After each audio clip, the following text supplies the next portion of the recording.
Hello, everyone. I am actor Chad Michael Collins, and I am answering questions today for Pop Fun, who sent some questions over to record a video for you all. And I'm going to dive right in and start answering these questions one by one, right off my email here. Here we go. First question. Right now, your face is very familiar and recognizable because of the game and the films you have on streaming services.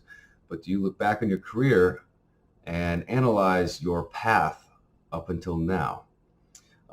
Yes, I am very grateful to be a part of Call of Duty Modern Warfare, which is played by video game players all over the world. I play Alex, Echo 3-1, and he's been pretty popular with the players, which has been very, very cool to see. I also play Brandon Beckett in the Sony Pictures military action franchise called Sniper.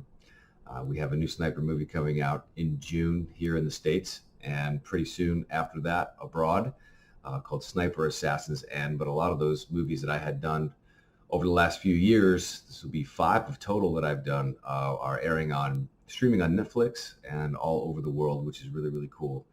And it's been an interesting journey up until this point. I've been really lucky to start on the Sniper movies about 10 years ago. Was the first one I did, Sniper Reloaded, and that kind of changed everything for me. It made me get very serious about becoming an actor. Now I'm an actor full-time. 10 years later, it's all that I do, and I love every day of it. But I've been able to do great television shows, Once Upon a Time and NCIS and Blue Bloods and so many more. That's been fantastic as well. So it has been a journey, and I feel like it's been steps up the stairs in a way where as I got better as an actor, I would have more opportunities to do bigger and better roles and bigger and better projects. So it's really fun to look back on everything and see where I came from, which was a long time ago now. So we'll keep on going. Next question is, continuing on this, despite their similarities, both TV and cinema have some differences on their sets. What was easier for you, TV or films at first? Quite honestly, I got my start doing some movies, and some of those movies were for television. So I really, really got a chance to know what it was like to be a lead character and film for several weeks and have a 90-page script. Television is also very, very fun. It moves very, very fast in the way that they make their episodes, the way that they move and shoot things. It becomes a very well-oiled machine on most television sets, and you come in and you do your job and you leave. Whereas a film, you are a family making this thing together for 2 weeks, 3 weeks, 4 weeks, sometimes longer. So I love them both, quite honestly. I really enjoy the difference between the two. I love doing films just as much as I love doing TV work. So hopefully we keep doing a lot more of both. Next question. With more than 30 credits in your career, certainly you have your favorite characters. Which one would you like to reprise? I do have my favorites as an actor, some of the roles that I've done over the years. I'm grateful for all of them, of course, because it's how I got to where I am now. But Brandon Beckett in Sniper, that's just been a role that has changed my life. Like I said before, we'll have the 8th Sniper movie that's been made coming out in June. I have done 5 of those movies as Brandon Beckett, the lead in those films, and that has been totally life-changing. So, of course, Brandon is very, very close to my heart. Playing Alex in Call of Duty is one of the best experiences I've ever had, working on a video game that is so big and reaching so many people with playing Echo 3-1. So that's a favorite. I played Frankenstein's monster on Once Upon a Time, and that was very, very different and very, very fun. So those are probably the top 3 of my favorite roles, but I really do love and appreciate every role that I've been given a chance to play. So we will see what comes next. Speaking of characters, how did the Sniper Project come to you? And how is it to work with a cast full of names like the great Tom Berenger and Billy Zane? So I came aboard the reboot of the Sniper franchise way back in 2010. I had done a movie for Sony and the Sci-Fi Channel called Lake Placid 2, and the producer of that movie always thought I looked a lot like a young Tom Berenger, and he wanted to reinvent the Sniper franchise that they had already done 3 movies for. And so he contacted me, and I met him, and I met our director, Claudio Fay, and I came in and I did some scenes with him.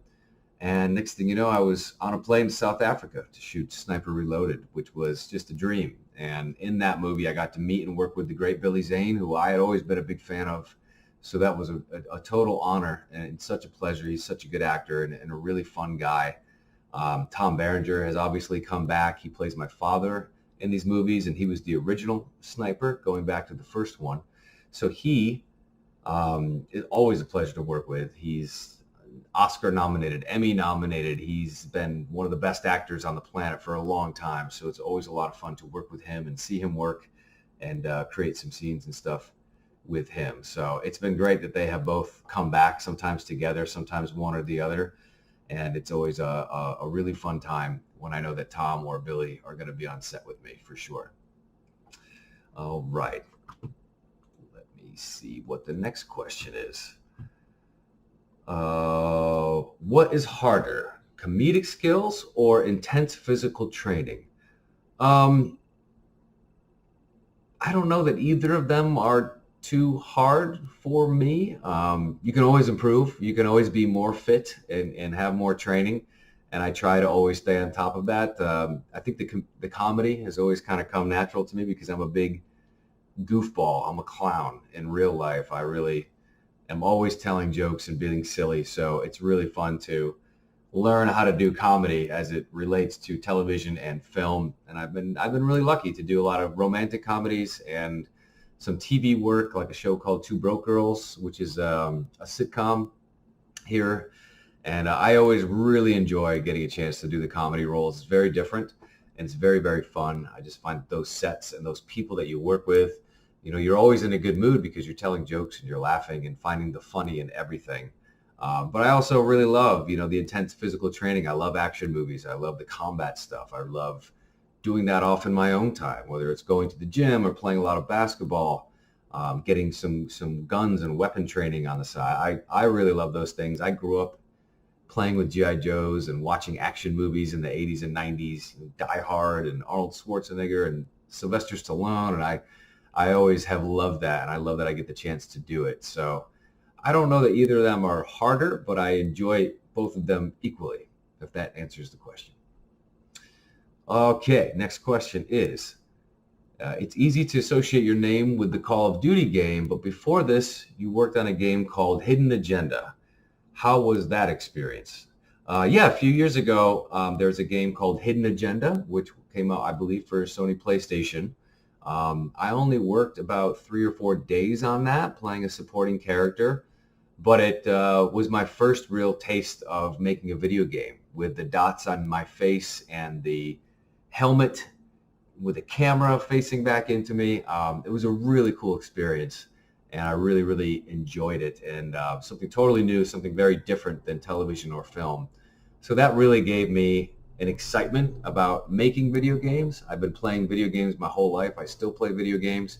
So to be in one is always so much fun and very, very cool, since that is a huge part of my personality. But the Call of Duty experience was above and beyond anything I had done before, and it was just fantastic all the way around. Which leads me to this next question. Call of Duty. Where were you when you received the good news that you were involved in the project? Yeah, I auditioned for Call of Duty, and I didn't know it was Call of Duty. You know, Activision and the companies that make these games, because they are so popular, they keep a lot of things secret. You can kind of guess what it might be, but you don't really know until they come to you and hopefully offer you the role. Then they tell you what it is, and you sign all the paperwork so that you can't say anything until the game comes out and everything else. But when I found out that the role of Alex was going to come to me, I was so excited because I suspected it might be Call of Duty, and I had played the old Modern Warfare games, and I was a big fan of the franchise. in general. And I loved the role so much. And we had a great time with our director and our writer in the audition process. So I was very excited. I think I got the call like 5 weeks after I did the audition with them. So it kind of came out of the blue. I just figured I wasn't going to get it, but they came back around and they offered it to me. So I was excited. I was probably just at home, and it came across in an email or a phone call from my manager. I don't remember exactly when, but it was a really, really nice surprise for sure. Okay, next question is, talking about your accomplishments, you're officially a social media influencer with over 30,000 followers and growing each and every day. Can you name some funny moments and almost the important side of social media? How has it helped you passing the time and getting to know people more? I think that's it. I don't know that I could be considered a social media influencer. On Instagram, I've got 30,000 plus followers, but I don't know. I don't consider them followers. I consider them my friends and friends all around the world. And I love social media in the way that I can connect with somebody in South America. I can connect with somebody in the Middle East, Australia, India, Japan.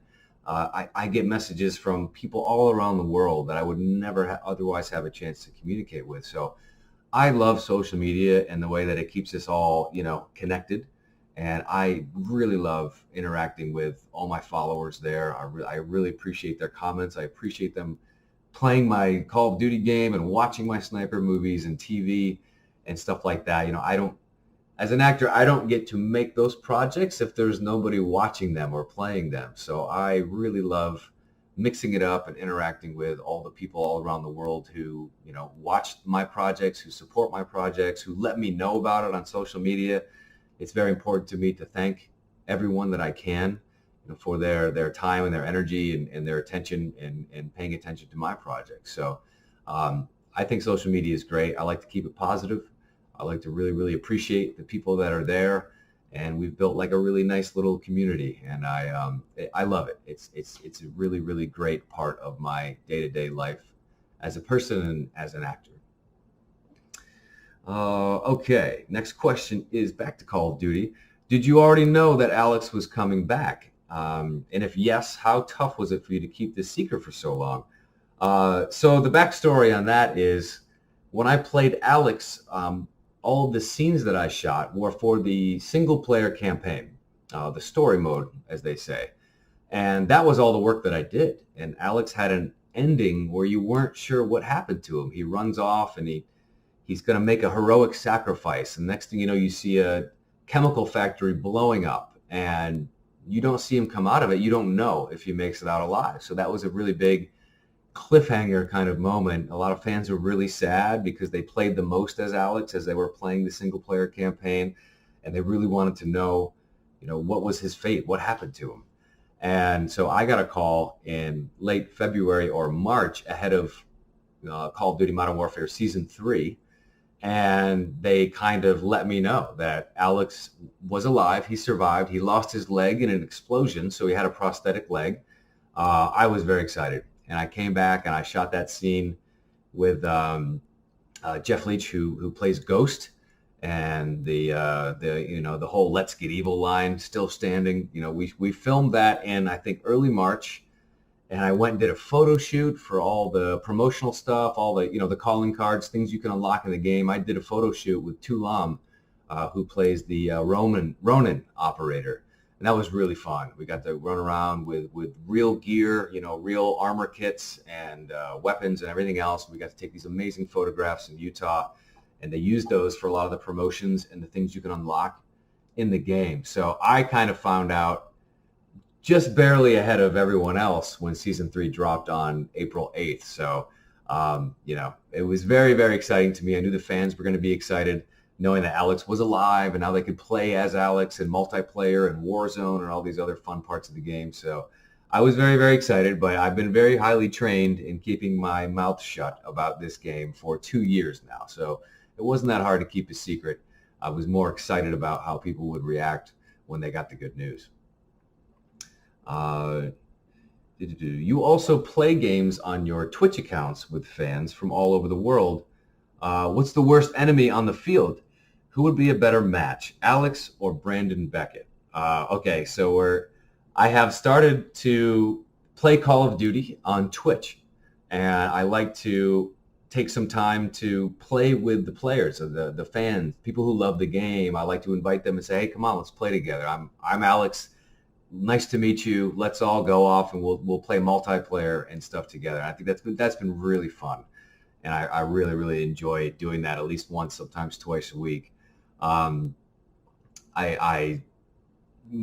worst enemy on the field is probably me, because every time I play Call of Duty, I will drop a grenade and not be able to get out of the way, or I'll throw a grenade and it'll hit across the wall and come back to being blow myself up. So, I mean, I think that I'm probably my own worst enemy on the battlefield. In terms of who would be a better match, Alex or Brandon Beckett, I think Brandon Beckett, being the sniper that he is, would be really great in a long-range gunfight. Alex, however, is probably much better up close and personal. And, he's got the axe finishing move and everything else. So if we're shooting from afar, it's Brandon Beckett. If we're up close and personal, it's got to be Echo 3-1. Oh, that's the last question. Okay. Well, that was fun. I want to thank you, Pop Fun, for sending these questions. And I want to thank your fans and followers and people that go to your website and social media. I hope this was fun for you. It's always fun for me to talk with you all and to share my appreciation for you. Much love from LA, from the USA. You guys are so fantastic, and you let me know all the time what good people you are on social media. And I'm excited that people are loving Call of Duty right now. I'm excited to have people watch the new Sniper movie that'll be coming out here very, very soon, Sniper Assassin's End. And find me on social media. Instagram is at CollinsChadM. That's the same for Twitter, at CollinsChadM. And on Facebook, it's Chad Michael Collins. I love hearing from you. Send me your messages, your comments, your stories. I love it all. It's so great to get to know each and every one of you. And I just want to say thank you, Pop Fun, for sending me these questions. And have a great day.